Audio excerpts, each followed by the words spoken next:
Mata kuliah Metode Penelitian Hukum, Modul 2, Masalah atau Isu Hukum dalam Penelitian Hukum Doktrinal, oleh Dr. Lego Karjoko, SH, MH. Pendahuluan. Pada modul 1 kegiatan belajar 2 telah dijelaskan bahwa penelitian hukum doktrinal mengacu konsep hukum sebagai kaidah. Artinya merupakan suatu proses untuk menemukan aturan hukum, prinsip-prinsip hukum maupun doktrin-doktrin hukum guna menjawab masalah atau isu hukum yang dihadapi. Masalah atau isu hukum memberintikan pertanyaan tentang apa hukumnya, apa yang menjadi hak dan kewajiban orang dalam situasi kemasyarakatan tertentu, dan berdasarkan itu apa yang seharusnya dilakukan orang yang kepatuhannya tidak diserahkan pada kemauan bebas yang bersangkutan. Dalam modul 2 ini dikaji masalah atau isu hukum yang timbul karena adanya dua proposisi hukum yang mempunyai hubungan yang bersifat fungsional, kausalitas maupun yang satu dengan menegaskan yang lain satu terhadap lainnya. Masalah hukum yang timbul karena hubungan fungsional membuat proposisi yang pertama bersifat fungsional terhadap yang kedua. Masalah isu hukum yang timbul karena hubungan bersifat kausalitas membuat proposisi yang satu dipikirkan menjadi penyebab yang lain. Masalah isu hukum yang timbul karena hubungan menerangkan membuat proposisi yang satu dipikirkan sebagai menerangkan makna yang lain. Oleh karena menduduki posisi yang sentral, salah dalam mengidentifikasi masalah hukum akan berakibat salah dalam mencari jawaban atas masalah tersebut. Dan selanjutnya salah pula dalam melahirkan suatu argumentasi yang diharapkan dapat memecahkan masalah hukum tersebut. Di dalam praktik hukum, kegagapan para pihak dalam membangun argumentasi hukum untuk memecahkan masalah hukum yang menjadi objek perkara mempunyai implikasi terganggunya rasa keadilan secara yuridis atau paling tidak berkurangnya kepastian hukum. Untuk dapat merumuskan masalah hukum dengan tepat diperlukan pemahaman yang baik mengenai pengertian ilmu hukum. Dengan memahami ilmu hukum akan memudahkan kita dalam memilah-milah mana yang termasuk masalah hukum dan mana yang tidak termasuk masalah hukum. Di samping itu juga dapat membedakan antara masalah hukum pada ranah dogmatik hukum, terutama hukum filsafat hukum. Setelah mempelajari dan memahami modul 2, mahasiswa diharapkan dapat menjelaskan 1. Pengertian ilmu hukum, 2. Masalah isu hukum yang dalam dogmatik hukum, masalah hukum dalam teori hukum, masalah hukum dalam filsafat hukum. Kegiatan belajar 1. Pengertian ilmu hukum. Menurut Gitschels dan Van Hooke, ilmu hukum atau jurisprudens adalah suatu pengetahuan yang sistematis dan terorganisasikan tentang gejala hukum, struktur kekuasaan, norma-norma, hak dan kewajiban. Ilmu hukum bersifat perspektif, mempelajari tujuan hukum, nilai-nilai keadilan, validitas aturan hukum, konsep-konsep hukum, dan norma-norma hukum. Sebagai konsekuensi preskriptifnya, ilmu hukum bersifat terapan, artinya menetapkan standar prosedur, ketentuan-ketentuan, rambu-rambu dalam melaksanakan aturan hukum. Menurut H.P.H. Fischer-Hooft, dalam tiap tata hukum terdapat 3 acuan dasar yang bekerja dalam waktu bersamaan, yaitu hukum sebagai putusan memiliki otoritas, positivitas, hukum sebagai tatanan, koherensi, dan hukum sebagai pengaturan hubungan antar manusia yang tepat atau keadilan. Tiap-tiap tata hukum yang menampilkan diri sebagai keterberian, hal ada atau Gegebenheit, yang terdiri atas kompleks perangkat aturan hukum, perundang-undangan dan hukum kebiasaan yang berlaku. Penyelesaian-penyelesaian yang diakui, jurisprudensi, dan ajaran-ajaran yang dipengaruhi doktrin. Yuris mencari penyelesaian atas masalah yang dihadapkan kepadanya dengan mengacu pada apa yang sekurang-kurangnya sudah diindikasikan atau dirumuskan oleh undang-undang, putusan lembaga peradilan atau jurisprudensi atau oleh ilmu. Ini yang dimaksud oleh konsep hukum sebagai putusan yang memiliki otoritas, positivitas. Hukum sebagai tatanan, koherensi, artinya dalam tata hukum tidak boleh ada inkonsistensi dan kontradiksi internal. Hal ini diperlukan agar hukum itu dapat dipatuhi dan diterapkan sehingga tujuan pembentukannya dapat terwujud. Tata hukum harus mewujudkan suatu ketentuan, suatu keutuhan, kesatuan paduan, harus koheren. Asas-asas hukum merupakan instrumen untuk mencegah dan menanggulangi inkonsistensi dan kontradiksi internal di dalam tata hukum. Hukum dimaksudkan untuk mewujudkan pengaturan hubungan antara manusia yang tepat atau keadilan, artinya yang dapat diterima atau acceptable oleh para pihak dan juga oleh masyarakat. Dengan demikian, putusan hukum harus acceptable dalam perspektif keyakinan-keyakinan kemasyarakatan kontemporer yang mencakup keyakinan keagamaan, pandangan hidup, nilai-nilai kultur pada umumnya, dan kenyataan-kenyataan kemasyarakatan. Menurut Paul Scholten, Ilmu hukum yang di samping merupakan ilmu logika juga merupakan ilmu tentang keadilan. Kita memiliki kesadaran tentang hukum, perasaan hukum jika orang menghendakinya. Sesuatu di dalam diri kita yang membedakan yang adil sesuai dengan hukum ya dari yang tidak adil atau melawan hukum, yang menginginkan bahwa keadilan yang sesuai hukum diwujudkan dan ketidakadilan yang melawan hukum ditindak. Dengan demikian, ilmu hukum pada analisis akhir menurut Scholten berhadapan dengan pembedaan antara yang baik dan buruk.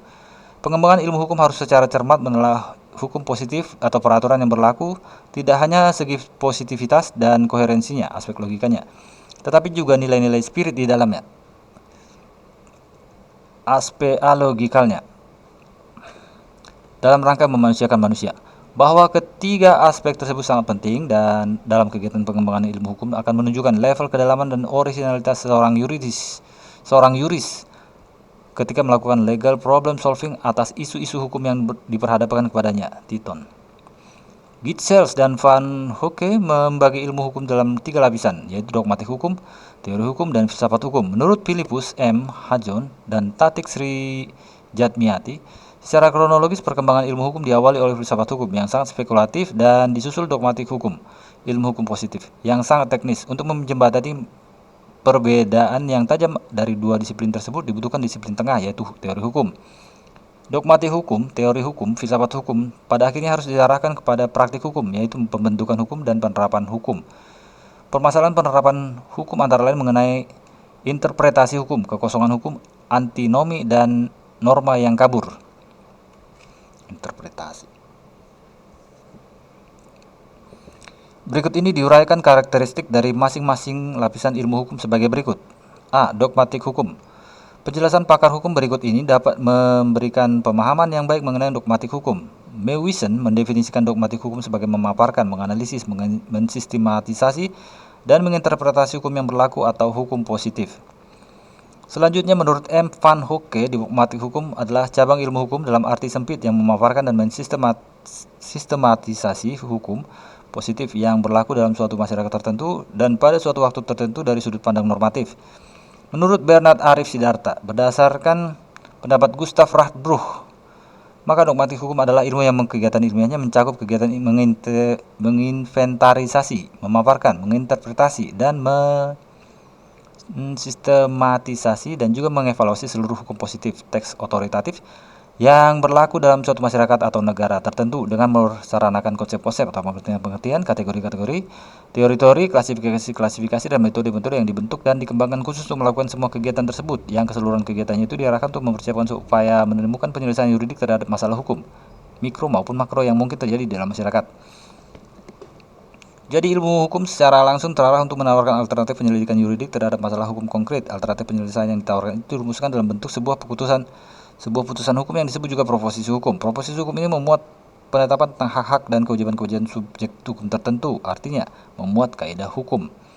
Dengan demikian, berdasarkan pendapat Gustav Radbruch, kegiatan ilmiah dogmatik hukum mencakup kegiatan menginventarisasi, menginterpretasi, mensistematisasi, dan mengevaluasi aturan-aturan hukum, baik tertulis maupun tidak tertulis. Dari 4 jenis kegiatan itu, yang menjadi intinya adalah interpretasi dan sistematisasi aturan-aturan hukum. 1. Interpretasi aturan hukum. Menginterpretasi aturan hukum adalah upaya menemukan makna dari aturan hukum itu. Artinya mendistilasi atau menarik keluar dan menampilkannya ke permukaan kaidah hukum atau makna hukum yang tercantum dalam atau tersembunyi di dalam aturan hukum yang bersangkutan.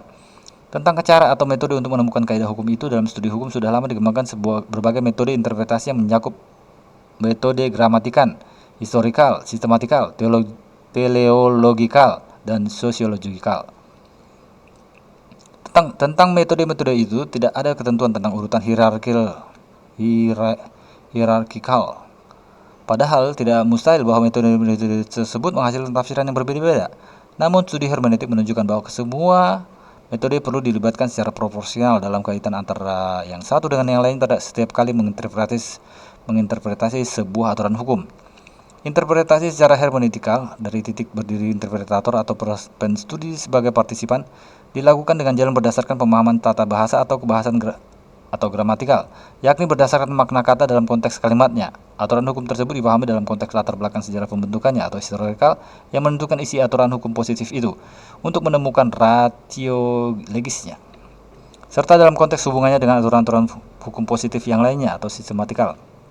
dan secara kontekstual merujuk pada faktor-faktor kenyataan kemasyarakatan yang kenyataan ekonomi dan kenyataan ekonomi sosiologikal ya, dengan mengacu pandangan hidup, keagamaan, serta nilai-nilai kultural dan kemanusiaan yang fundamental, filosofikal dalam proyeksi ke masa depan, futurologikal. Jika interpretasi menghasilkan lebih dari satu makna hukum atau memunculkan lebih dari satu kaidah hukum, maka ilmuwan hukum atau praktisi hukum harus mengambil sikap. Artinya secara terargumentasi harus menentukan pilihan mana yang menurut keyakinan yang paling tepat dengan mempertimbangkan berbagai faktor kenyataan masyarakatan yang nilai-nilai yang hidup di dalam masyarakat, akseptabilitas, dan efektivitasnya. 2. Sistematisasi aturan hukum. Keseluruhan kaidah-kaidah hukum yang hidup dalam suatu masyarakat tertata dalam sebuah sistem, yakni sistem hukum, sehingga kaidah-kaidah hukum itu tidak saling bertabrakan. Mensistematisasi hukum berarti menampilkan kepermukaan serta menumbuh kembangkan sistem hukum yang sudah ada di dalam kesadaran hukum masyarakat atau membangun sebuah sistem hukum berdasarkan apa yang sudah ada. Mensistematisasi juga berarti bahwa setiap hasil interpretasi terhadap aturan hukum ditempatkan atau diintegrasikan ke dalam sistem hukum yang sudah ada. Menurut Van Hooke, dalam sistematisasi material hukum perlu dibedakan adanya tataran sistematisasi dan metode sistematisasi sebagai berikut. A. Tataran sistematisasi. Menurut Van Hooke, ada 3 tataran sebagai berikut. 1. Tataran teknikal, yaitu kegiatan semata-mata menghimpun atau menata material penelitian, yakni memaparkan dan mengklasifikasi aturan-aturan hukum berdasarkan hierarki sumber hukum yang diterima secara umum untuk membangun landasan legitimasi dalam menginterpretasi aturan hukum. 2. Tataran teleologikal, yakni mensistematisasi berdasarkan substansi atau isi hukum. Pada tataran ini dilakukan adalah pemikiran dan penataan ulang material hukum dalam kerangka perspektif teleologikal, pengertian-pengertian dan aturan-aturan. Di sini terjadi proses saling mempengaruhi secara dialektikal. Ada pengaruh, saling mempengaruhi. Atau lingkaran hermeneutikal antara interpretasi dan sistematisasi. Interpretasi pertama, aturan-aturan hukum menetapkan landasan penataan sistemnya. Untuk kemudian, berdasarkan aturan-aturan hukum pada gilirannya, akan diinterpretasi ulang. Apa yang dapat menyebabkan sistem itu sendiri menjadi lebih jelas dan berkembang. Radbruch mengatakan interpretation is not merely the prerequisite of construction and systematization. 3. Sistematisasi eksternal, yakni mensistematisasi hukum dalam rangka mengintegrasikannya ke dalam tatanan masyarakat, societal system, yang selalu berkembang, serta ke dalam pandangan hidup masyarakat. Sistematisasi ini dapat menyebabkan interpretasi ulang pengertian-pengertian yang ada dan pembentukan konsep hukum yang baru. Misalnya, pembentukan pengertian perikatan ikhtiar dan perikatan resultat yang tidak tercantum secara eksplisit dalam KUH Perdata. B. Metode sistematisasi.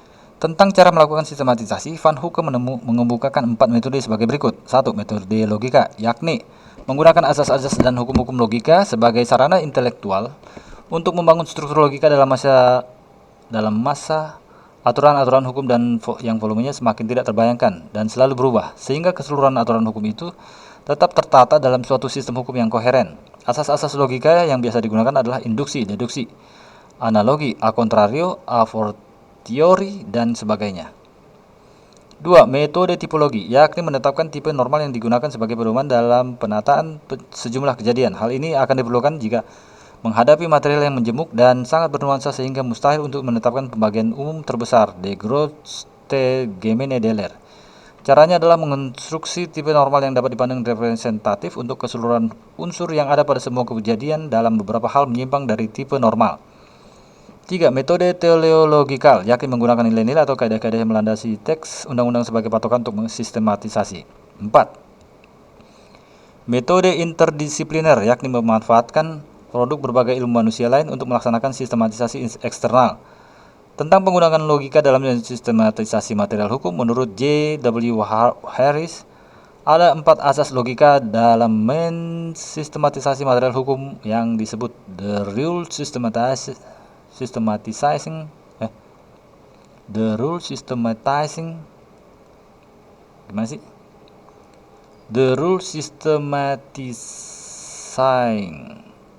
logic of legal science. Sebagai berikut. Pertama, asas eksklusi, yakni asas yang menetapkan suatu pengandaian bahwa sistem hukum identik dengan sistem peraturan perundang-undangan. Kedua, Azas subsumsi, yakni azas yang menetapkan terdapat hubungan hierarkis di antara aturan-aturan hukum yang lebih tinggi dan rendah. Ketiga, azas derogasi, yakni azas yang digunakan untuk mengesampingkan suatu peraturan karena bertentangan dengan peraturan lain yang lebih tinggi. Keempat, azas non-kontradiksi, yakni azas yang digunakan untuk menolak adanya kemungkinan atau tidaknya suatu kewajiban dalam situasi yang sama. Perbuatan yang diwajibkan oleh sebuah aturan hukum justru dilarang oleh aturan hukum lain dalam waktu yang bersamaan.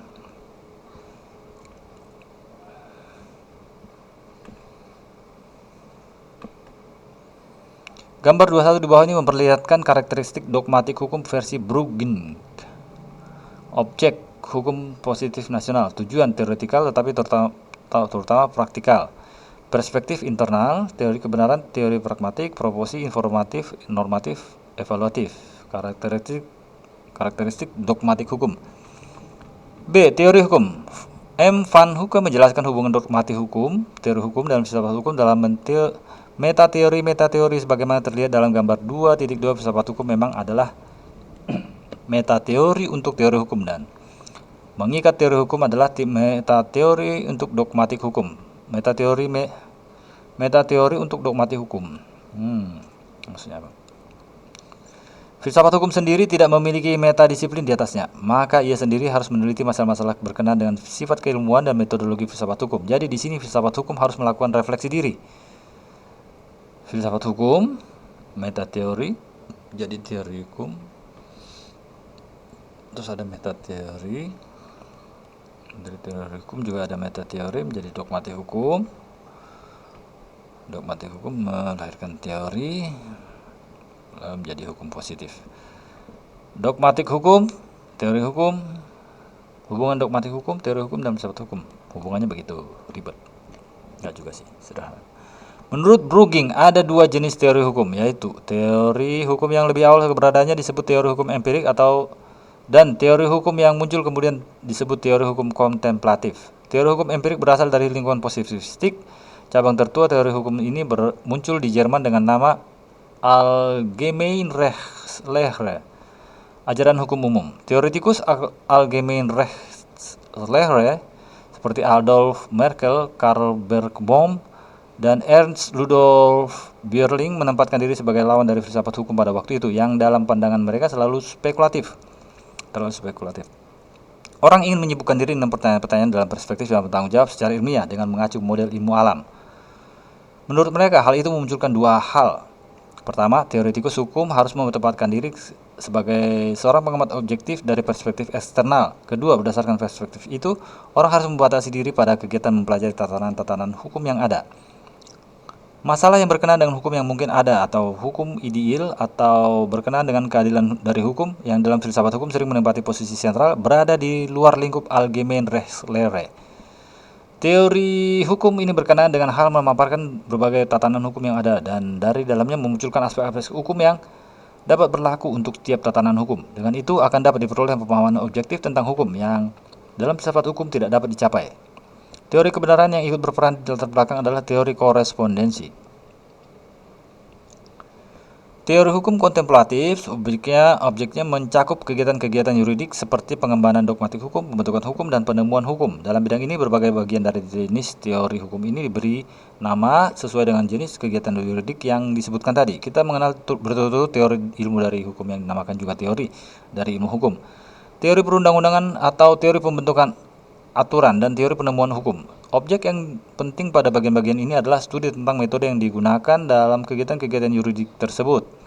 Sebagai akibat sampingan, maka juga metodologi hukum terbagi lagi sesuai dengan kegiatan yuridik yang khusus, termasuk ke dalam jenis teori hukum ini. Adapun tujuan teori hukum terutama hendak memberikan pemahaman tentang objek yang dipelajari. Sebab pemahaman ini berdampak ke dalam praktik hukum. Walaupun teori hukum tidak memiliki kepentingan praktikal secara langsung, tetapi teori hukum tetap penting untuk praktik hukum. Karena memiliki pemahaman dalam sifat umum dari hukum atau menyadari apa saja yang pada suatu kegiatan yuridik tertentu turut memainkan peranan, pasti mempertinggi kualitas praktik hukum. Menurut paham teori ini, perspektif eksternal tidak dapat dipertahankan. Tetapi bahwa orang harus menempatkan diri pada titik berdiri internal terbatas. Teori kebenaran yang mendesak ke muka adalah teori kebenaran pragmatik. Teori hukum yang dijalankan dari sudut titik berdiri internal sesungguhnya sangat berdekatan dengan filsafat hukum. Dalam teori hukum kontemplatif ini tampil ke muka, baik proposisi informatif, normatif, maupun evaluatif. Dalam teori hukum empirik hanya proposisi informatif atau empirik saja. Karakteristiknya ada dua jenis teori hukum tersebut dapat dilihat dalam gambar 2.3. Teori hukum empirik kontemplatif, objek gejala umum dalam hukum positif, 2 kegiatan juridik, A dogmatik hukum, B pembentukan hukum, C penemuan hukum, tujuan teoretikal. Ini penelitian ya. Oh, teori hukum, gejala umum dan hukum dalam hukum positif. Tujuannya teoretikal, perspektif eksternal, internal. Teori kesempurnaan, teori pragmatik, ada wawancara berarti, dan pelaksanaan pragmatik teori kebenaran, proposisi hanya informatif, normatif dan atau empirik evaluatif. Karakteristik teori hukum. C. Filsafat hukum. Filsafat hukum adalah induk dari semua disiplin yuridik, karena filsafat hukum membahas masalah-masalah yang paling fundamental yang timbul dalam hukum. Orang mengatakan juga bahwa filsafat hukum berkenaan dengan masalah-masalah sedemikian fundamental sehingga bagi manusia tidak terpecahkan, karena masalah-masalah itu akan melampaui kemampuan berpikir manusia.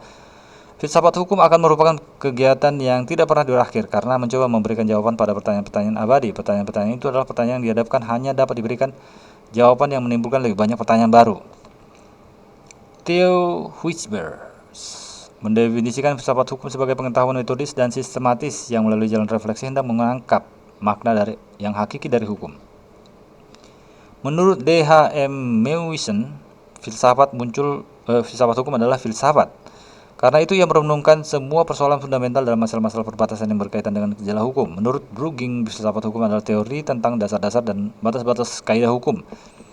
Sebagai contoh masalah keberlakuan material, sebuah kaidah hukum berdasarkan pengertian perlakuan ini akan berlaku karena kaidah itu secara substansial dipandang dari sisinya layak diwujudkan dan karena itu memiliki sifat mewajibkan. Tentang bila hal itu terjadi adalah sebuah masalah kefilsafatan karena masalah ini menyentuh landasan hukum. Orang misalnya dapat mengatakan bahwa hukum itu baru berlaku jika adil. Tetapi kemudian timbul lagi pertanyaan, kapan kita dapat berbicara tentang keadilan? Lebih jauh, apakah demikian halnya bahwa hukum yang adil selalu memiliki sifat yang mewajibkan? Demikianlah pertanyaan yang satu memunculkan pertanyaan lain dan dalam perjalanan sejarah telah diajukan beberapa jawaban terhadap pertanyaan-pertanyaan ini. Penetapan tujuan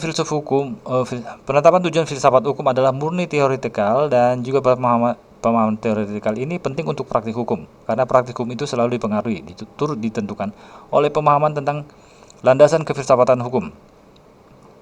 Perspektif filsuf hukum adalah internal. Ia dalam diskusi hukum justru ingin membuktikan pandangan-pandangan pribadinya sendiri berkaitan erat dengan nilai-nilai yang ada pada landasan kaidah hukum. Artinya, tiap filsafat hukum tersusun atas proposisi normal yang evaluatif, walaupun proposisi informal juga ada di dalamnya. Juga pada akhir paragraf ini kita berikan ikhtisar bagian teori hukum dalam arti luas yang kita sebut filsafat hukum. Gambaran 2.4 dapat memudahkan kita dalam memahami karakteristik filsafat hukum. Filsafat hukum, objeknya landasan dan batas-batas kaidah hukum. Tujuannya teoretikal. Perspektifnya internal, teorinya teori pragmatik, teori kebenaran. Oh ya, proposisi informatif terutama normatif dan evaluatif. Karakteristik filsafat hukum. Oke. Latihannya apa itu? Oke, latihannya ada 4 ini ya.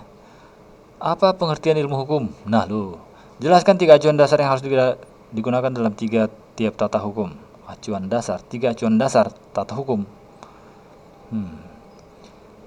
Jelaskan hubungan 3 lapisan ilmu hukum, dogmatik hukum, teori hukum, dan filsafat hukum. Hubungannya. Jelaskan pengertian dogmatik hukum versi Bernard Arif Siddhartha. Rangkuman.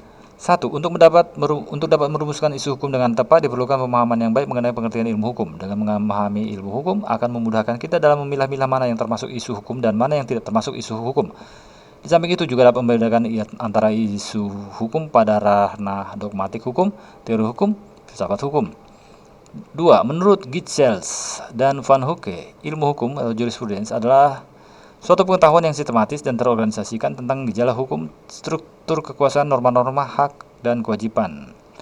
3. Menurut H.P.H. Fischer-Hofft, dalam tiap tata hukum terdapat 3 acuan dasar yang bekerja dalam waktu bersamaan, yaitu hukum sebagai putusan yang memiliki otoritas, positivitas, hukum sebagai tatanan, koherensi, dan hukum sebagai pengaturan hubungan antar manusia yang tepat, keadilan.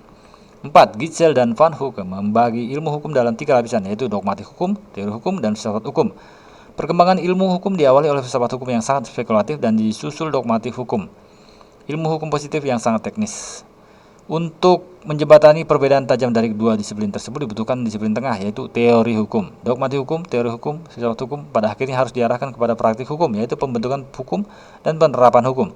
Permasalahan penerapan hukum antara lain mengenai interpretasi hukum, kekosongan hukum, antinomi, dan norma yang kabur. Hubungan 3 lapisan ilmu hukum tersebut adalah filsafat hukum adalah metateori untuk teori hukum dan adalah filsafat hukum jadi metateori untuk teori hukum. Mengingat teori hukum adalah metateori untuk dogmatik hukum, meta-metateori untuk dogmatik hukum.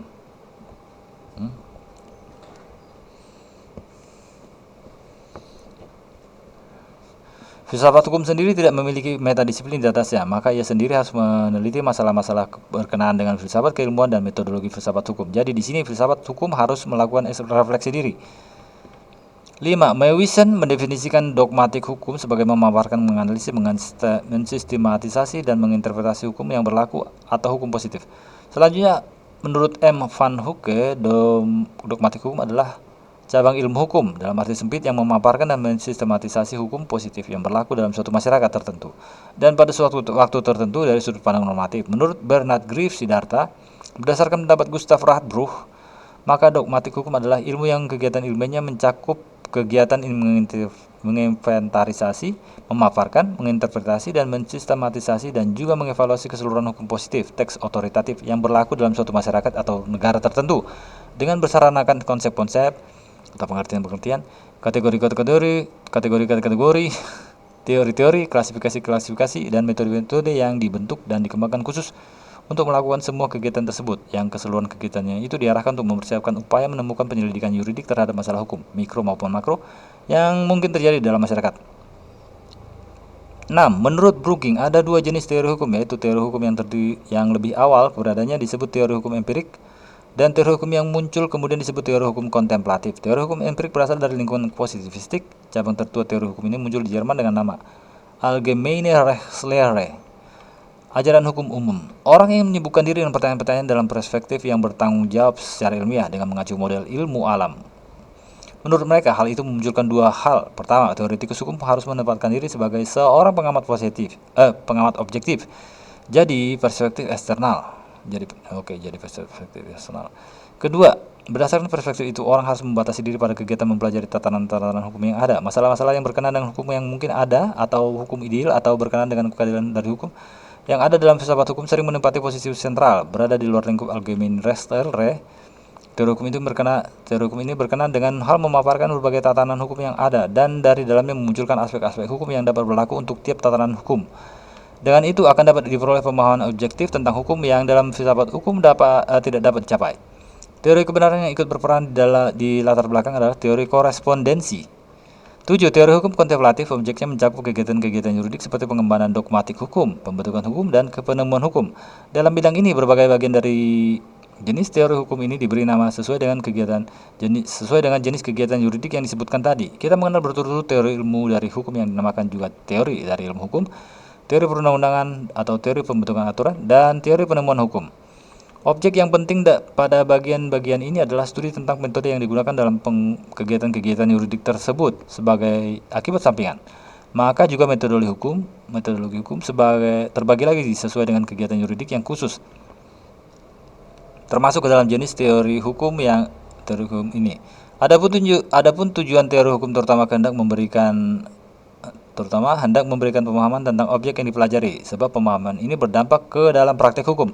Walaupun teori hukum tidak memiliki kepentingan praktikal secara langsung, tetapi teori hukum tetap penting untuk praktik hukum karena memiliki pemahaman dalam sifat umum dari hukum atau menyadari apa saja yang pada suatu kegiatan yuridik tertentu turut memainkan peranan, pasti mempertinggi kualitas praktek hukum. Menurut paham teori ini, perspektif eksternal tidak dapat dipertahankan, tetapi bahwa orang harus menempatkan diri pada titik berdiri internal terbatas. Teori kebenaran yang mendesak ke muka adalah teori kebenaran pragmatik. Teori hukum yang dijalankan dari sudut titik berdiri internal sesungguhnya sangat berdekatan dengan filsafat hukum. Dalam teori hukum kontemplatif ini tampil ke muka baik proposisi informatif, normatif, maupun evaluatif. Dalam teori hukum empirik hanya proposisi informatif atau empirik saja. Oke.